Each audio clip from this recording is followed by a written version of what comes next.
Hello, what's up mga Lods? Magandang umaga sa inyong lahat, no? So, long time no see.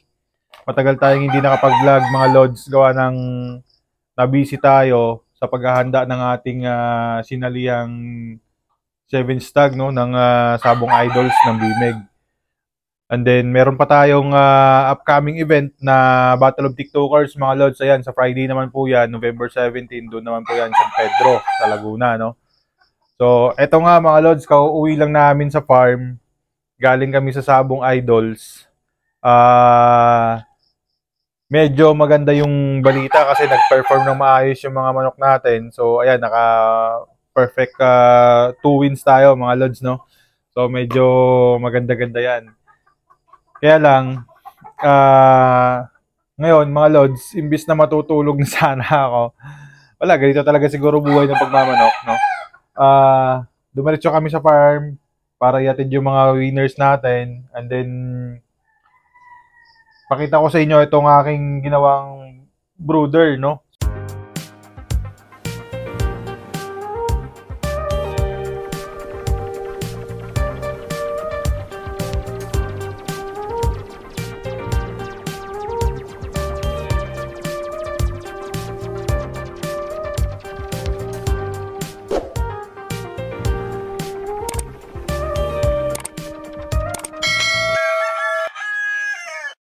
Disclaimer.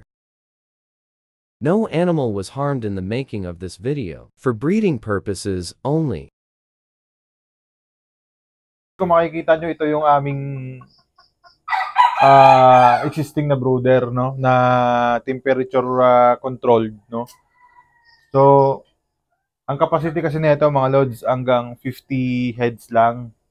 Then, ngayon, ang aming sisiw, expected doon siguro baka more or less 100, no?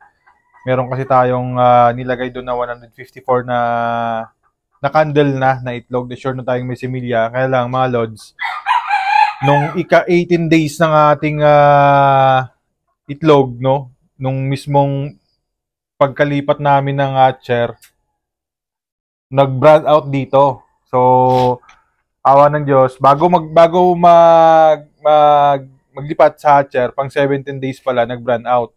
Ngayon, ang ginawa namin mga Lods, nag-run kami ng generator kasi wala naman kami pambili. So, naagapan namin, no? Nabigyan namin ng power supply. So, from 6 a.m. to 6 p.m. yon, nakakabit namin yung generator, napagana yung incubator natin. Medyo okay naman. Then, pagdating ng 6 p.m. nung ika-17 days natin, I mean, ika-18 na yata yun. Anong nangyari? Binalik namin yung generator. Nawalan ulit kami ng power. Pero ang problema, hindi na talaga yung power supply natin na provider, no? Ang nangyari noong mga panahon na yun, mga Lods, naputulan yata ng power supply dyan sa poste, yung main line na natin. Kasi kapitbahay natin, may kuryente naman. So, ang ginawa namin, remedy na lang, no? Buti magaling naman yung mga bata natin dito sa farm. Ang ginawa nilang remedy, mga Lods, dahil hindi na nila ako nagising, tinawagan nila ako, hindi ko naramdaman yung tawag nila. So, ang ginawa na lang nila, 6 hours na walang kuryente. Ang ginawa nila mga Lods, pinakulong tubig, inilagay sa bote, tapos inilagay doon sa ilalim ng incubator para lang medyo magkaroon pa rin ng konting init, no? So, ayun, after 3 hours pa bago naayos yung ilaw, kaya tingnan natin mamaya mga Lods kung ilang pirasong sisiw lang makukuha natin doon sa 154 na candle na natin at sure na tayo na merong similya.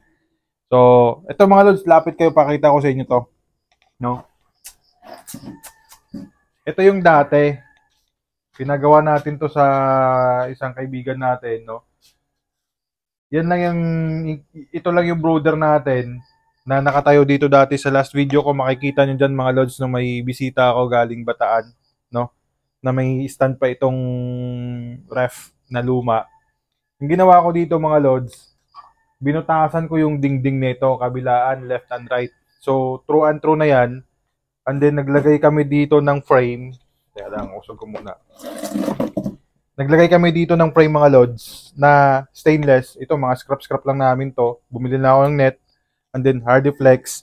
So maganda kasi yung ganitong design mga lods na sarado talaga siya ng Hardiflex paikot para hindi tamaan ng hangin yung mga sisiw natin, hindi sila may stress. Mag-grow sila ng mas maganda. So itong screen na to, fine naman, medyo pino naman to. Andito lang yung screen natin. So pinto lang, no? Para hindi tayo mahirapan magdampot sa kanila kasi kung isa lang ang pinto mga lods, pagdating nila doon, pag tumakbo sila doon, hindi natin mahuhuli. So naglagay kami ng pinto rin dito para at least pag nandito sila, pwede natin silang ulihin. Then ito lang yung ventilation, no? Ito hindi pa masyadong tapos to. May ilalagay pa kaming ilaw dito para magkaroon ng ilaw dito pero obserbahan natin kung sasapat na yan mga lods. Then ang preparation namin ginagawa, lapit mo Jog. Ito yung preparation namin ginagawa mga lods, no? So first 2 days nila, ayan, merong sapin na newspaper. Pakita mo hanggang doon, Jog. Ayan. Ayan. Dito ka. Ayan mga lods, oh. May newspaper yan, no? Simula, ayun yung butas mga lods, oh. So, naging true na siya. Ayan. So, ayan, ganyan mo. Ito yung isang butas mga lods. Tapos, yun yung pangalawa, no? Dingding dati yan, buo talaga yan. May dingding yan. Binutasan lang namin para makakatakbo dyan yung sisiyo kasi expected ko dun baka nasa 100 plus nga. So at least medyo maluwang-luwang yan. Kahit mag-grow sila dyan ng 1 week sa loob ng brooder, eh, hindi pa rin sila magsisiksikan, no? So, ayan. Then, itong gilid mga lods ay Hardiflex. Ayan, Hardiflex. So medyo matagal-tagal tayong hindi nakapag-vlog mga lods, no? Ngayon, nilubos-lubos na namin mga lods para isang pagod na lang. Harvest na ako ngayon ng sisiw, no? Pero bago yan mga lods talaga, gusto ko magpasalamat, no, sa mga tropa natin sa Wild Boys Group, no, na sumuporta sa atin. Yun nga, kumbaga minimum bet lang naman kami doon sa laban namin sa may sa Sabong Idol. So medyo hindi lang nakasa yung uling pusta namin, gawa nga sa dami ng grupo ng Wild Boys nagambag-ambag. Medyo napalaki talaga yung parada, pero ayun nga, hindi nakasa yung second fight. Tapos yung first fight namin, sa first fight namin mga lods, minimum lang kami, no? Bawat maliliit lang, ambag-ambag lang, 3-3, 5-5, may pumarada ng 11. So, maliit lang parada namin sa first fight. Ayun, ang nangyari mga lods, na 11 kami. In-11 kami, talagang lalim ng lugro. Eh, syempre, first time nating lumaban sa Porac, mga lods, hindi tayo kilala doon. Pero may mga kaibigan tayo doon kanina, mga subscriber pala natin na bumati sa atin, nakilala tayo, namukhaan tayo. Maraming salamat sa inyo mga lods sa pagbati, no? Nakalimutan ko na yung pangalan ng iba. Comment na lang po kayo dyan mga lods. Ayun nga, yung ginamit natin doon sa first fight mga lods ay isang double nose right out, ang bloodline nun, Gilmore, ang broodcock, tapos yung pumpkin natin na pullet, yun ang ginamit natin. So pumpkin Gilmore ang first fight natin mga lods. Bali, apak-tari lang sugat niyan mga lods.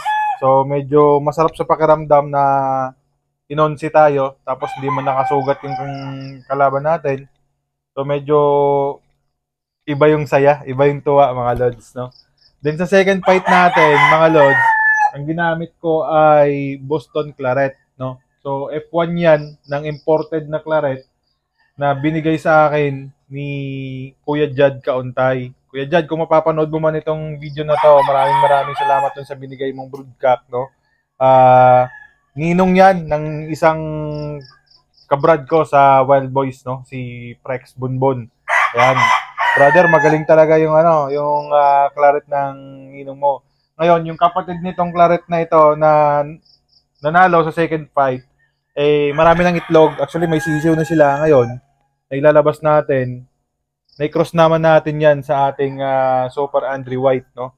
So, request kasi ni Kuya Jad sa akin yan na yung claret niya, infuse ko sa whites ko, para daw mas tumaas yung cutting ability. So, siyempre as mentor natin yan si Kuya Jad Kauntay, susundin natin, no? So, yung claret niya, ayan, na-infuse na natin ng Super Andre White natin. Isa sa mga i-harvest natin sisyo ngayon, medyo marami-rami din naman. Then marami pang itlog, no? Nangingitlog pa rin sila hanggang ngayon.